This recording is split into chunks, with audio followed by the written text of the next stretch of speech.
नमस्कार। नमस्कार मित्रों, मैं आकांक्षा जाधव अपनी रचना अपने शब्दों में लेकर आपके समक्ष मुझसे जुड़ने की ट्राई कीजिए। आगे की कहानी। सुधा का सब्र का बांध टूट चुका था। चंडी का रूप धारण कर लिया था। अब कोई भी दुष्ट बच न पाएगा। सुधा अभी तांडव करेगी, सब कुछ तहस नहस कर देगी। ऐसा अलौकिक रूप था। सुधा की दहाड़ आवाज में कब से छुपा रखा दर्द बिजली बन के गिरने लगी। राखी बहुत सुना, बहुत सहा, तेरे पास है ही क्या मैं गिड़गिड़ाऊं। तुझे इसी बात का घमंड है कि हेमंत को अच्छी नौकरी मिल गई है। नौकरी हेमंत को मिली है, तुझे नहीं। हेमंत को तो मैं कब की छीन चुकी हूँ, अब बस रस्म होनी बाकी थी। राखी ने जब ये बातें सुनी तो क्रोध आ गया। हेमंत मेरा बेटा है, जो मैं चाहूँगी वही करेगा। मुझे तुझसे रिश्ता रखना ही नहीं है। अब तू देखना कितने ऊंचे घराने में शादी होगी, तेरे दरवाजे से बारात गुजरेगी, तू देखती रह जाएगी, कुछ नहीं कर पाएगी। सुधा जोर जोर से हंसने लगी। तेरे हाथों से कब की लगाम छूट चुकी है। वो लगाम मेरे बेटों की, वो लगाम मेरी बेटी के हाथों में। शिवांगी जो चाहेगी हेमंत वही करेगा। राखी, चाहे कुछ भी हो जाए, मेरी बेटी की शादी, चाहे कुछ भी हो जाए, मेरे बेटे की शादी तेरी लड़की के साथ कभी नहीं होगी। सुधा, राखी ये होगा, राखी ऐसा होगा, तेरा घमंड जरूर टूटेगा। जब जब धरती पर किसी ने घमंड किया है, तब तब उसे नीचे झुकना पड़ा है। महाशक्तिशाली भीम को अपने बाहुबली पर घमंड था, तो उसका भी टूटा। तो तुम कौन हो? राखी, वो दिन कभी नहीं आएगा। सुधा, वो दिन जरूर आएगा। इतिहास के पृष्ठों में सत्य ही लिखा है। जब जब मानव ने अपनी शक्ति पर घमंड किया है, तब तब उसे हार का मुख देखना ही पड़ा है। वो हार रावण के रूप में हो या कंस के रूप में हो, जब किसी का समय अनुकूल नहीं चलता, तब जो करना चाहता है वो होता ही नहीं, जो नहीं करना चाहता है वो हो जाता है। राखी को अपनी बात सिद्ध करनी थी कि बारात उसके घर के दरवाजे से गुजार के ले जाए। राखी को अपनी बात सिद्ध करनी थी कि बारात उसके घर के दरवाजे से गुजार के ले जाएगी। राखी अपनी बात मनवाने के लिए किसी भी हद तक जा सकती थी। बीमारी का बहाना बनाकर खाट पर लेट गई, जैसे जाने कितने दिनों से बीमार हो। हेमंत हर बात से अनजान था। उसके पीछे क्या क्या कर्मकांड हुए हैं। अपने सपनों को हकीकत बनाने का ख्वाब लिए घर में आता है कि अब तो मेरी शादी शिवांगी से हो ही जाएगी। हेमंत को क्या पता, उसके सपने टूट कर बिखरने वाले हैं। बरसने वाले बादल खिली धूप में बनने वाले हैं। हेमंत अपनी माँ को बीमार देखते ही बेचैन हो गया।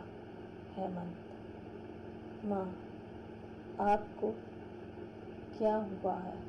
सुबह तो आप बिल्कुल ठीक थी, अचानक कैसे हो गया?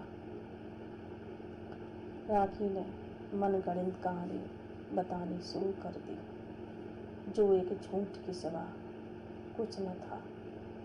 सामने वाला तो सिर्फ सच ही समझे, वैसा ही सच हेमंत ने समझाया।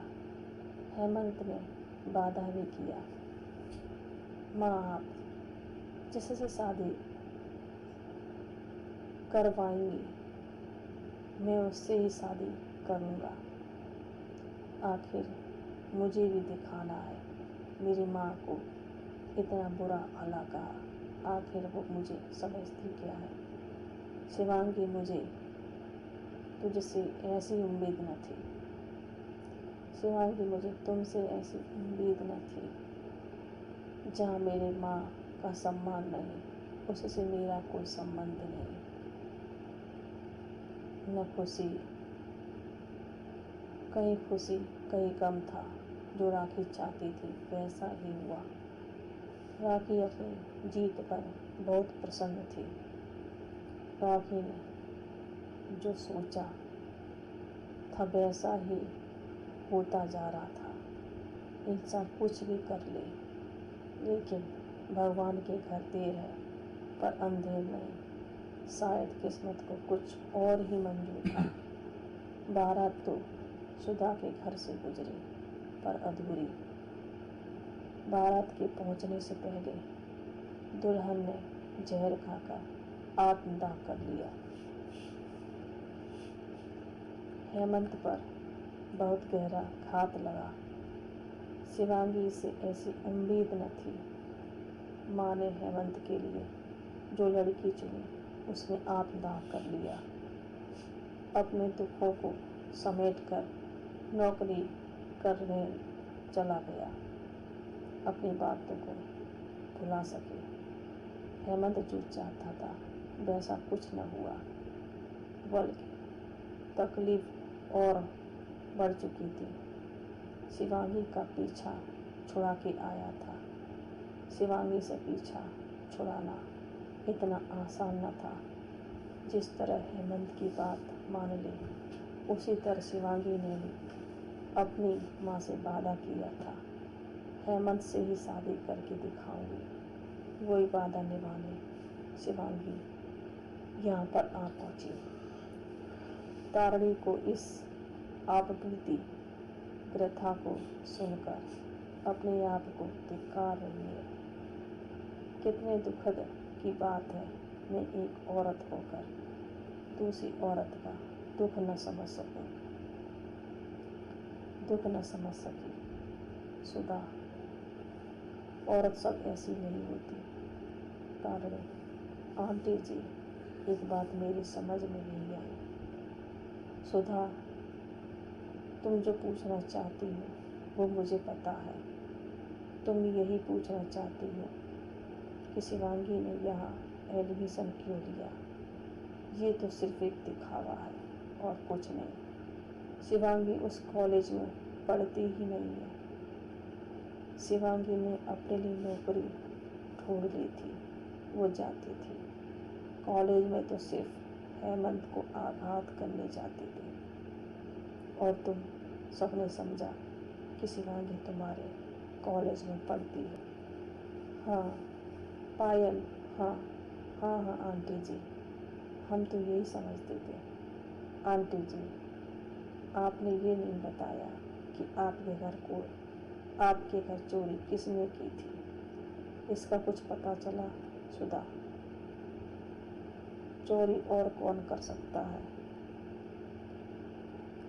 जिसने मुझे इतना दुख दिया उसी ने चोरी करवाई थी। इतनी नीचता तक आ सकती थी ये मैंने नहीं सोचा था। पर लालच पैसा इंसान से कुछ भी करवा सकता है। तुम दोनों ने मेरे बारे में सब कुछ पूछ लिया। ये बताओ, तुम दोनों यहाँ क्या कर रही थी? तारणी ने गहरी सांस लेते हुए कहा, आंटी जी, सारे कॉलेज में पर्चे चिपके हुए हैं कि प्रोफेसर ने अपने ही विद्यार्थी से शादी कर ली। मुझे यह बात अच्छी नहीं लगी। आने वाली पीढ़ी शिक्षक और शिक्षार्थी पर भरोसा नहीं करेंगे। मुझे विश्वास नहीं हुआ कि हेमंत सर ऐसा कर सकते हैं। जिस सच से लोग अनजान हैं, वही सच ढूंढने आई थी, वो सच मिल गया। तारणी, आंटी जी, अब हम चलते हैं। शिवांगी तो नहीं है सुधा, मैं यही शिवांगी का इंतजार करूंगी। तारणी के मन में अनेक प्रकार के विचार आ रहे हैं। वास्तव में इंसान दहेज के लिए किसी भी हद तक जा सकता है। दहेज के कारण और कितने शिवांगी का उदय हुआ होगा। ये तो शिवांगी अपनी बात पर अटल रही। इस अटल विश्वास की वजह से अपना वादा निभाया। जाने कितने इस हादसे से आत्मदाह कर लेती हैं, टूट जाती हैं। शिवांगी के विश्वास को अभिनंदन है, जो मुश्किलों के आगे झुकी नहीं, बल्कि डट कर सामना किया। दहेज न लिया, दहेज न लिया जाए, न दिया जाए। अगर ऐसा हो जाए तो दुनिया में शांति विद्यमान हो जाएगी। मुझे कुछ करना होगा। इन कुरीतियों को समाज से बहिष्कार करना होगा। पहल तो कर ही सकते हैं। ये किसी एक समुदाय या व्यक्तिगत नहीं है, बल्कि प्रत्येक वर्ग इससे ग्रसित है। तारणी ने मन में दृढ़ निश्चय किया कि प्रथा को मिटाने के लिए पहल तो कर ही सकते हैं। पायल, तारणी आगे के बारे में क्या सोचा है? तारणी, सोचना क्या है? जो सच हमने सुना, उस सच को सबके सामने लाना है। पायल करेगी क्या? तारणी, जिस तरह शादी के पर्चे लगाए गए हैं, उसी तरह हम भी पर्चे लगाएंगे। सच को बताने की तैयारी होने लगी, जिसके बारे में किसी को कुछ नहीं पता। इस घटना घटने के कॉलेज में ऐसा मंजर था जिसकी शायद किसी ने कल्पना की होगी। आपस में घुस-पुस बातें शुरू हो गई। कॉलेज को रंगमंच बना दिया। कॉलेज अब कॉलेज नहीं रहा, ये तो एक रंगमंच बन गया। नाटक मंडली के सदस्य, खुद शिक्षक, क्या होगा इस कॉलेज का भविष्य? कुछ विद्यार्थी इच्छुक थे सच जानने के लिए। पर्चे में जो लिखा था उसी के मुताबिक कैंटीन में एकत्रित हो गए।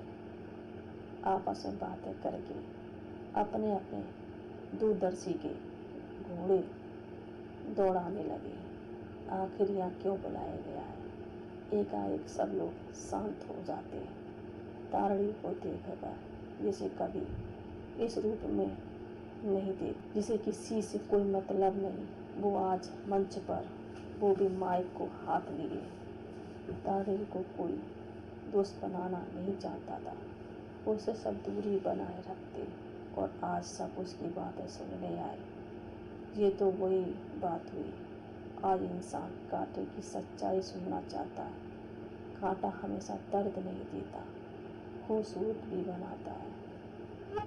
कांटे से कान छेदन के बाद आभूषण पहनकर सुंदरता में 4 चांद लग जाते हैं। तारणी को थोड़ी सी खुशी का एहसास होने लगा। एक समय वो था जब तारणी की बात कोई सुनना नहीं चाहता था। सब शिक्षार्थी तारणी की बात सुनने आए, पर क्यों? सब सच्चाई जानना चाहते थे। तारणी के हाथ कँपा रहे थे, जीभ लड़खड़ा रही थी। पहली बार जो माइक को हाथ में लेकर बोल रही थी, आपको वो सच बताने जा रही हूँ जिससे आप लोग वाकिफ नहीं हैं। जो हम देखते हैं, जो सच हो, ऐसा तो नहीं। सिक्के के 2 पहलू होते हैं।